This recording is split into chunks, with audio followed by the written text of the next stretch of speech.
And what we're going to have now is a response by my esteemed colleague, Professor Peter Robinson, who most of you know, needs no introduction. He's the professor here of Proclamation, Worship and Ministry, and he's going to give some comments by way of response, and hopefully that will segue nicely into a panel discussion. So hopefully what Peter will say will also help to stimulate your questions for the panel, and that will round off the proceedings for today. But Peter, over to you. Thank you so much. Thanks, Mark. So I'm a pastor, and as a pastor, one of the things you want to do is to follow the advice that Matt has given to us and have congregational singing. But the only tune I could come up with was "Turn Your Eyes Upon Jesus," so decided won't do that. The panel that is up here is some of you might recognize from Chartres Cathedral, and those of you who know me will know I love the stained glass at Chartres, and I love to use it whenever I can. So I put this image up there, which seems particularly appropriate for our conversation today, because it is the image, if you can see on both sides, has the binding or the sacrifice of Isaac, and it's actually very poignant. If you look on the right hand, I guess for you it's the left-hand panel. The left-hand panel, you'll see a very small Isaac carrying two bundles of green wood over his shoulder. And Abraham is looking back over his shoulder at Isaac, but he's also got a torch there. So it's really potent image. And then, of course, you have the descent from the cross in the center. And this is part of a panel in Chartres, which is all about the Passion. And then on the right-hand side, you have the image there, which is a little bit harder for me to see, but the image over there on the right-hand side, which is, again, Isaac tied as this little tiny child, curled up on top of the altar, I guess, ready to be sacrificed. The bundles of wood now are on the ground, and they much more clearly are in the shape of a cross. And of course, it's the same green wood that you actually have on the cross. So the image there is directly meant to be understood in that context. Now, this is a difficult, dare I say, offensive image, particularly for a father. And I have 3 kids. You cannot look at this image without getting a sense of how utterly offensive this is. But it's not just a question for a father thinking about sacrificing their son. It's also about a God that would demand this kind of sacrifice. And it should get our attention and call us up. And now the thing with this image, of course, is it is in stained glass. It's hundreds of years old. It's still going to be there long after, or probably will still be there long after all of us are gone. And it just continues to stand there, which means that we can't just figure it out and we can't just quickly move on, that it confronts us and it inhibits easy answers or solutions, and in fact calls us, in a reminder to what Adam shared, to contemplation.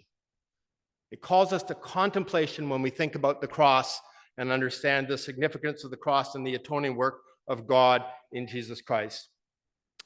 So attention to the mystery. And I can just imagine people walking by this image at some point catching sight of it and then never being able to kind of walk by it without catching it again in the corner of their eye. And it keeping on speaking into their lives and challenging them with their understanding of the whole orientation of our lives. So the typological relationship between the sacrifice of his only son, to which Abraham is called, and the sacrifice of God's only son is also evident in a lot of the other stained glass of the area. It's not just Chartres. It's one of the reasons why we actually include Genesis chapter 2 in the Easter Vigil every year, or at least it's one of the passages to be included. It's easy, I think, to assume that stained glass is intended pedagogically, or that we would use it kind of primarily pedagogically, and it's kind of like an expensive flannel graph or something, you know, in the 60s. But it is so much more than that, isn't it? These images, together, in fact, with the whole structure of the church, were intended to give glory to God. So a doxological liturgy in the structure of the building, if you will. It's also very clearly a sacrificial offering to God. This one is actually provided or paid for by the Farriers Guild in Chartres. And it would have been a sacrificial amount of money that they gave to construct this huge and elaborate glass. So the kind of way, if you walk into a cathedral like Chartres, the pictorial biblical narrative, along with, of course, the history of the church, the history of the saints, is actually meant to draw you and I into the substance of dwelling with God. And I think as such, it really resonates with a lot of what we've spoken about in our conversation today. George Duby has written about this and said that each sensed image is a sign or sacrament of invisible things. And there's a sense of moving into the church, that we're entering into the presence of God precisely because of the encounter with this whole biblical narrative. It's actually a very potent understanding or way of thinking about how we draw near to God. Now, of course, so grateful for your paper this morning, Professor Anderson, with the directing our attention to exactly this image and the centrality of that image in understanding the whole sacrificial system. And I found that was very challenging and also really helpful for us today. One of the questions I have here, of course, is how significantly does this frame then change our understanding of how the sacrificial system should be understood? And by implication, how should we define the place of atonement in God's relationship with his people? We've talked about penal substitution, which of course is certainly out of favor in our church, but along with that, also the whole idea of substitutionary atonement in many places is no longer accepted. So how can this conversation enliven and enrich the way that we engage with, as Adam reminded us, the whole breadth of understanding of the significance of the atonement? I think that that's a question that I hope we'll continue to unpack in light of the conversation that you, Gary, have invited us into. Wonderful. One of the things, though, that I wanted to grapple with just a little bit, you've referred to Clauans, I think I pronounced that right, where you said this: it's not that the daily sacrifice undoes the damage done by grave transgression, but that grave transgression undoes what the daily sacrifice produces. Which this reversal, of course, I think is one of the ways of beginning to kind of reframe how we think about atonement, and reminds us that expiation, you remind us that expiation is not the primary purpose of the daily sacrifice. But I'm an Anglican, and so I have to raise questions about the language of productive, rather, and just in the same way that the question was also raised about merit.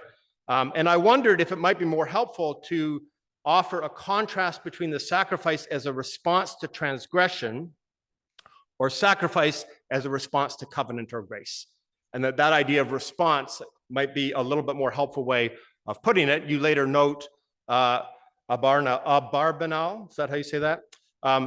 Sacrifice given in thanksgiving to God for what he has done for his people. And I think keeping that trajectory helps us frame this in the right way.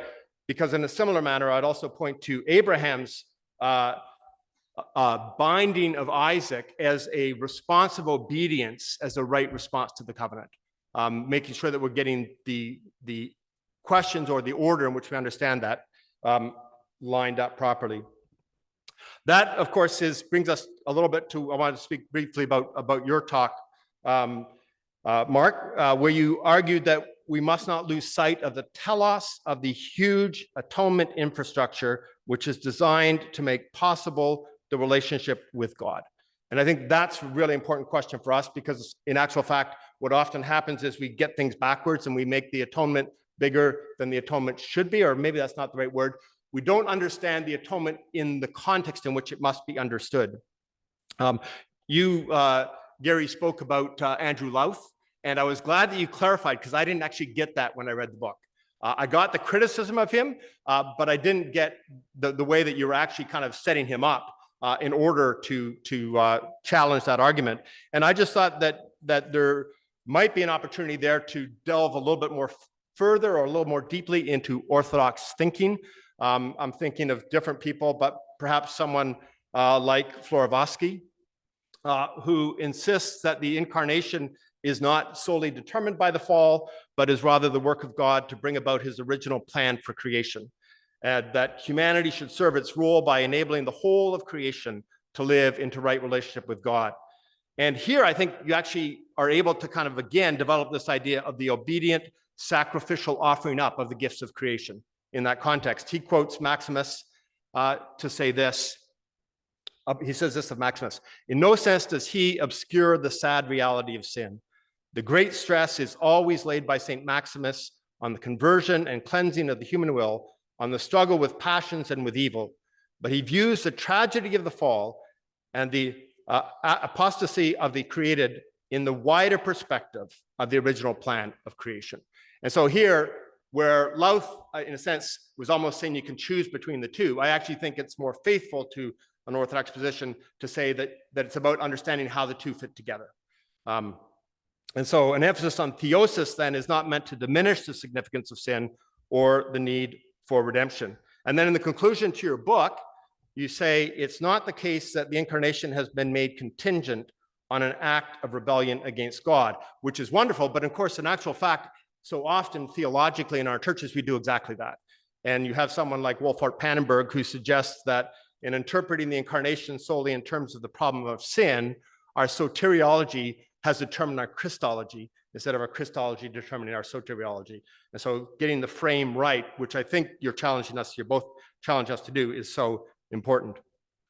I want to raise then another question, or another area for possible discussion, and that is the theme of God's desire to dwell with us and the distance that's brought about by human sin and rebellion, which you, Mark, addressed really clearly in your paper in reference to Exodus 19, and that kind of repeated sense of the space, the distance that we have as a result of human sin. But I also wonder here if we conflate two issues.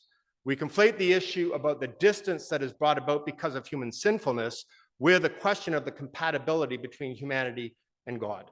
And that we collapse these two issues with all kinds of interesting complications, because then we see that there's actually a problem with humanity basically being able to be in relationship with God, instead of the clear affirmation from the Garden of Eden and other points which you referred to, Adam, where God actually dwells with his people and that there isn't a problem, which of course is also the affirmation of Chalcedon, right? The affirmation of unity with distinction. So we don't collapse the difference between the humanity and divinity of Christ, but that we actually hold them together.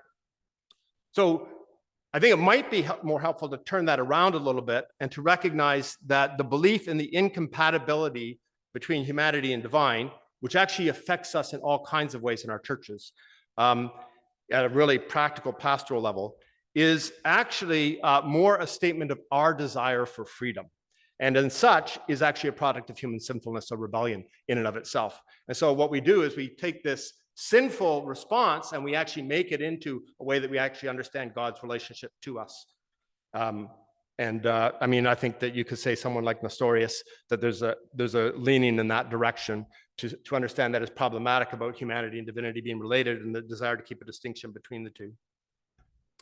So that brings me then to talk a little bit about the question of real presence. And while we didn't talk a lot about that, I think that's at the heart of this question of dwelling, and you deal with it in your book specifically in relationship to the temple.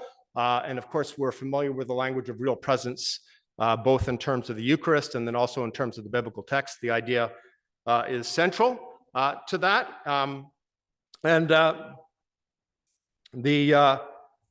I have to ask again here, I guess, with my Anglican sensibilities, to ask if the affirmation of God's presence in the substance of the temple, as it were, results of our speaking of divine grace or divine nature as somewhat distinct from the divine persons, and whether or not we need to step back and actually speak primarily about how the divine persons are present to us.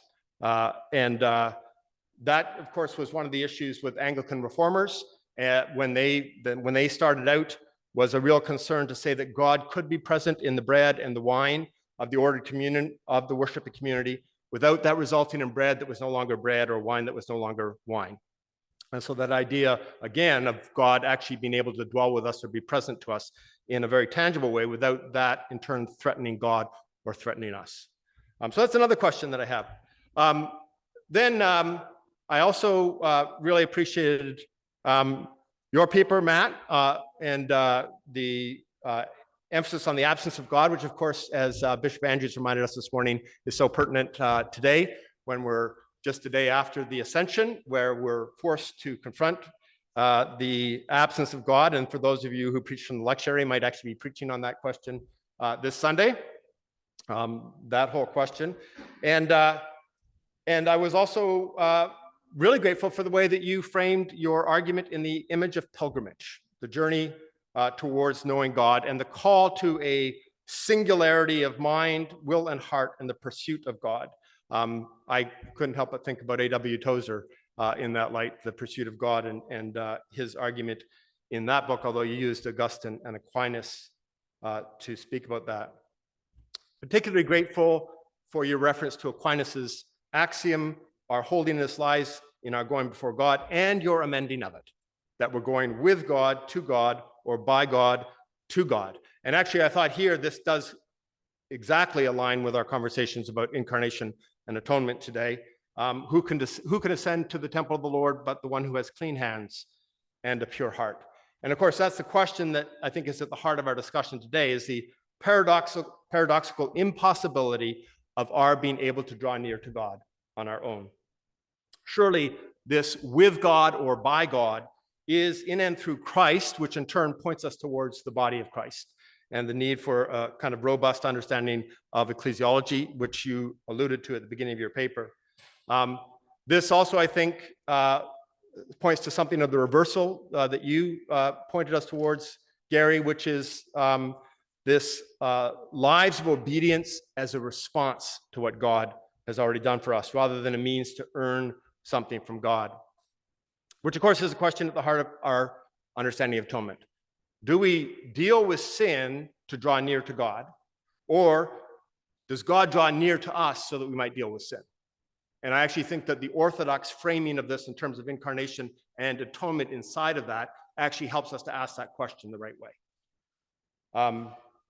You ended up then at the end of your paper, Matt, speaking about several applications which might encourage or complement this pursuit of God, centering prayer, theological interpretation, congregational singing, and the Eucharist, with a particular emphasis on the individual reception and communion, which of course is a theme of the Reformation, Anglican reformers as well as continental reformers. But here, and this is what I mentioned to you last night, here I wanted to actually say that in spite of the emphasis of congregational singing or the Eucharist, where's the church here in your paper? Where's the church in your paper?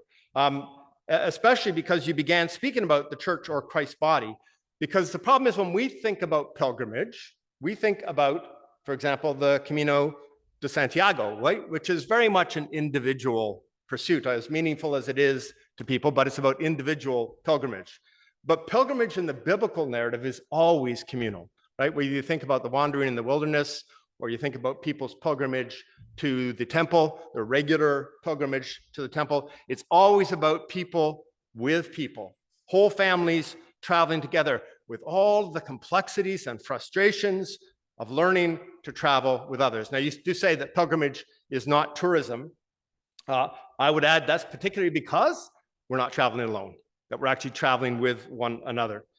And this is just myself, and again, as a pastor, saying that I've become very wary of an emphasis on an individual pursuit of God, which often results in a focus on the individual and their personal, and would say in Protestantism, private relationship with God, where we think in the end of maturity in the Christian life, we think about mature individuals. Even, dare I say, we think about it as complete individuals, which of course is really strange because a complete individual is someone who doesn't need anybody anymore.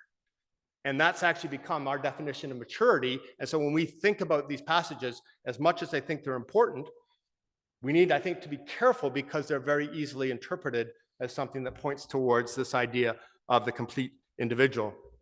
In fact, as Sartre has taught us, the other becomes a barrier to my own completeness or my own simplicity.